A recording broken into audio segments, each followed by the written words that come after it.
اپنی جوانی کے دنوں میں اپنے خالق کو یاد کر، پیشتر اس کے کہ تو خاک سے جا ملے اور روح خدا کی طرف لوٹ جائے۔ ہمارے لیے آج کی پہلی تلاوت جامعہ کی کتاب اس کا 11واں باب 9ویں آیت سے 12ویں باب کی 8ویں آیت تک۔ پس اے جوان،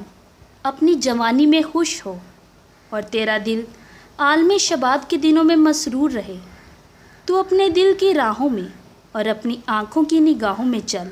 لیکن یاد رکھ کہ ان سب کے لیے خدا تجھے عدالت میں لائے گا۔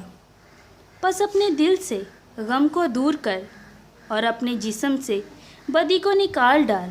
کیونکہ لڑک پن اور نوجوانی دونوں ہی باطل ہیں۔ اپنی جوانی کے دنوں میں اپنے خالق کو یاد کر، پیشتر اس کے کہ برے ایام آ جائیں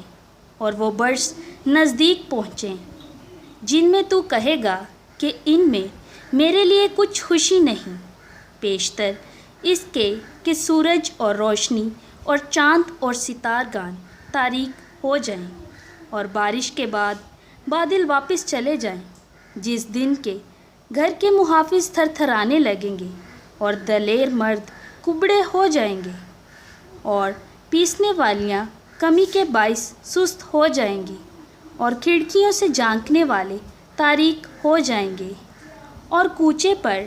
دونوں کواڑ بند کیے جائیں گے اور چکی کی آواز دھیمی پڑ جائے گی اور چڑیا کی آواز سے آدمی اٹھ کھڑا ہوگا اور نغمہ کی تمام بیٹیاں خاموش ہو جائیں گی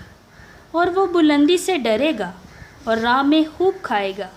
اور بادام کا درخت پھولے گا اور ٹڈی باری ہو جائے گی اور قبر کا چھلکا پھٹ جائے گا اور انسان اپنے ابدی گھر کو چلا جائے گا اور ماتم کرنے والے کوچوں میں پھریں گے، پیشتر اس کے کہ چاندی کی رسی کھولی جائے اور سونے کی کٹوری توڑی جائے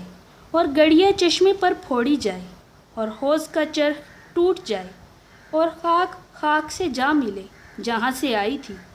اور روح خدا کی طرف لوٹ جائے گی جس نے اسے بخشا تھا۔ باطل ہی باطل ہے، یہ جامعہ کا کہنا ہے، سب کچھ باطل ہے۔ پاک کلام کے پڑھے اور سنے جانے پر خداوند کی خاص برکت ہو۔ خداوند کا شکر ہو۔